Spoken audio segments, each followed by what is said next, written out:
It's a mind-blowingly beautiful film. That's in no small part thanks to the clothing and the extraordinary construction of these beautiful sets. This is my 5th film with Marvel, so I could be called a Marvel veteran. And obviously this one was attractive. It's a new story, new character. I like developing new worlds. Clothes tell a story from this very slick man at the beginning. He's very well kept, and after what happens to him, he starts to let himself go. This is useless. There aren't so many buttons because of the shake in the hands. The clothes get simpler on the outside. In the comic book, Strange has the Strange symbol on his chest. One of the big challenges was how to incorporate that without making him look like I've got the T-shirt and I'm here. We decided that within the camouflage, the disciples would have motifs which are embroidered on their clothes. These are stunt versions of our Eye of Agamotto. They're soft rubber and they've also been lit. There's various versions of the eye, so there's a closed, there's some where the hands are in different positions. This eye in particular has got lights behind it. The cloak is a huge challenge because it has to do so many things. It needs to move, it needs to behave, it needs to be extraordinary. The Cloak of Levitation. It came to you. We've made a kind of the walking, talking, the full glory cloak. We've made an action cloak. We obviously then, when we use wire work, we have to make a cloak that doesn't foul on the wires. So there are different weights, different lengths, different shapes, different collars, all kinds of things. The production design of it is really staggering. It's a sort of 360 experience, and I love that. It's probably one of the bigger challenges for the Marvel Universe in terms of the places that we go to with Stephen Strange's journey. Places you've never been before, places that are earthbound, places that are not earthbound. And what's fun is taking a location and making it a character in the film. Charles Wood, a production designer who did Thor: The Dark World for us, The Guardians of the Galaxy, Avengers: Age of Ultron, he is making this film feel different and look different from any of the films that have come before. It was so out there, this film. Marvel do encourage you to go as far as you possibly can and then quite a lot further.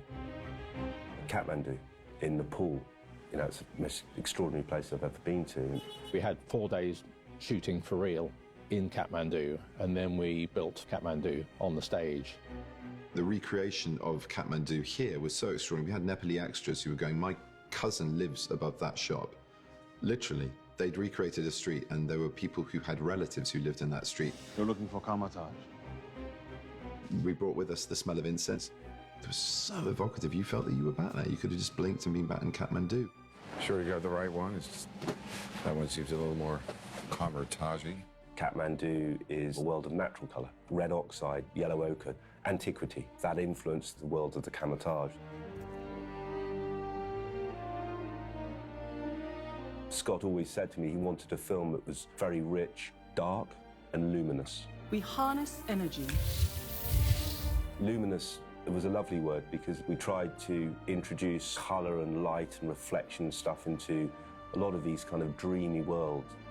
We're painting the views out of the windows to match the existing location. I think we're probably one of the few crafts in this industry that we still work as we would have done 100 years ago.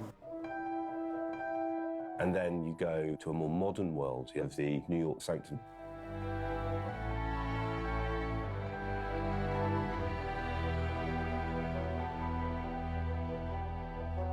The Sanctum Sanctorum is right there on Bleecker Street in Greenwich Village, where it's been since the early incarnations of this character in the comic books.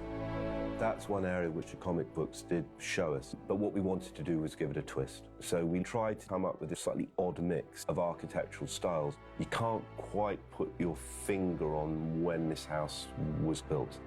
This Sanctum Sanctorum is utter magic, no pun intended. And they're also really going for the details. It's a free gift, right? We don't have to pretend that we're here. We are here.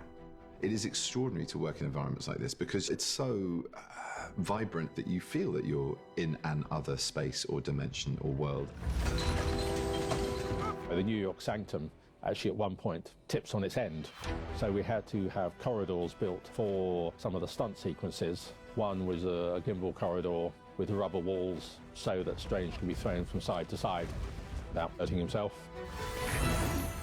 Strange goes into these magical spaces. You're never quite sure when you open that door on a real set what you're going to step into. We went on several scouts to Hong Kong and wandered around and looked at the architecture and looked at how people live on a commercial level as well. The big challenge was scale. I wanted Benedict to walk into it and go, oh, you know, oh my God. Action! Hong Kong, this incredible outdoor set on the side of one of the stages in Long Cross, which is one of the biggest, most extraordinary sets I've ever seen. It's basically elements of the whole of Hong Kong and Kowloon brought together in one street. We sort of matched about, I don't know, 60 or 70 buildings and created this 600-foot set. Basically, you could cook some food at those stores. You could go and have something mended in one of those metal workshops. You could have a card printed in the paper shop. They're all functional machines. It's just mind-blowing. Every set is a sublime work of art where you can just turn anywhere, act anywhere. It gives endless scope for creating the best possible version of those scenes on the page into a cinematic reality. For someone like me, you couldn't be in a better situation because you can explore so many different worlds, even within one film. Every single set is a reminder of how big a universe you're part of, how big a franchise you're part of, and it's utterly inspiring.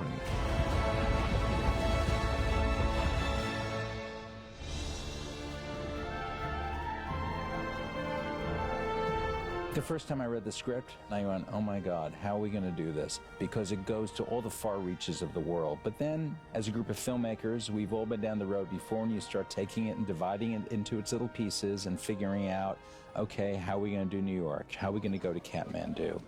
We are in some pretty incredible locations that not only has Marvel never shot in before, but a lot of movies haven't shot in before. You see things on location that you didn't imagine and that spark new ideas. The Holy Tours, that one will get a cleaner POV shot.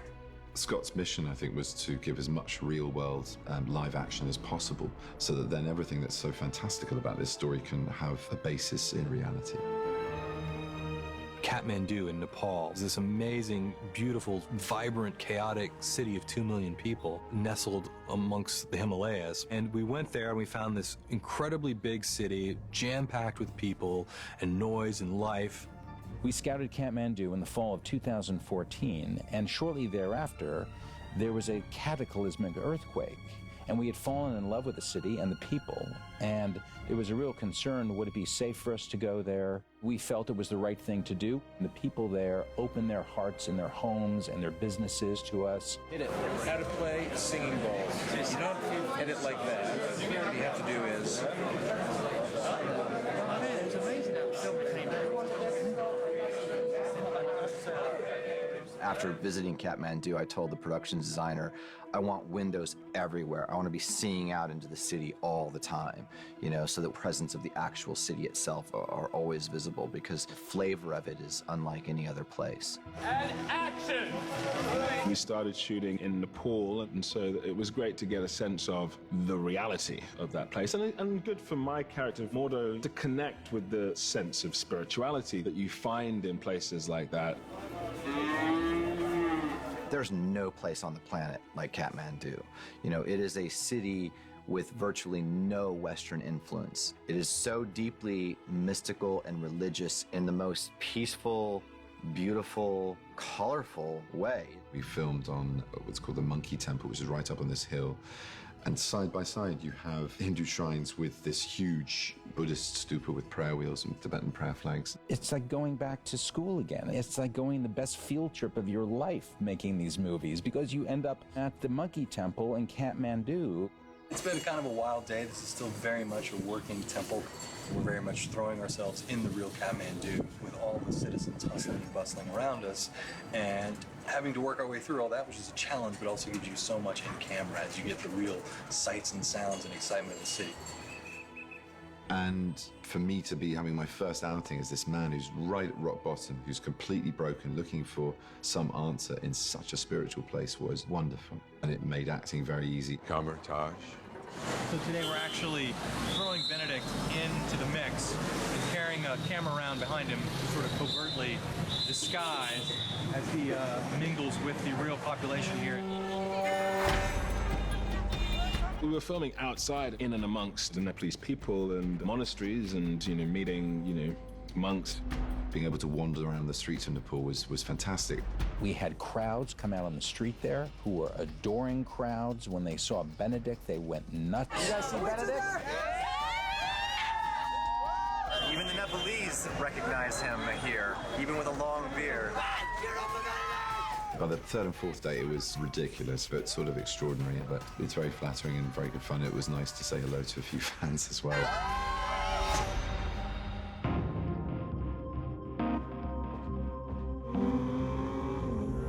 And there's some shooting in New York, where the Sanctum Sanctorum exists. It's fun to take a surgeon who is used to being in the penthouses on Fifth Avenue into Bleecker Street and into Brownstone on the outside. Inside, of course, it is somewhat of a nexus between many different realities.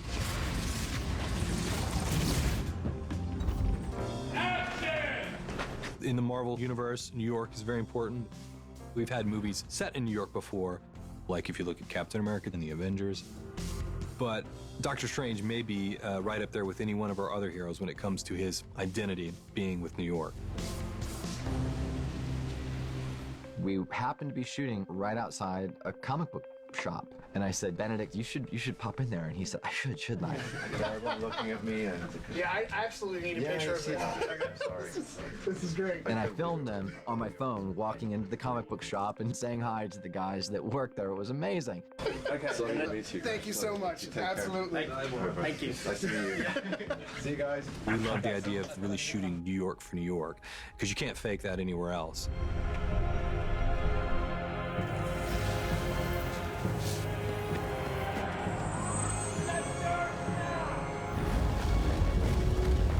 And that is another icing on the cake, right? I mean, if you're in this business, you have to film at least once in New York. And this is mine. That's how you do it. Ladies and gentlemen, that is a picture wrap on Benedict Cumberbatch. He's a New Yorker. Doctor Strange is a New Yorker, and we're definitely going to make that a big part of his journey.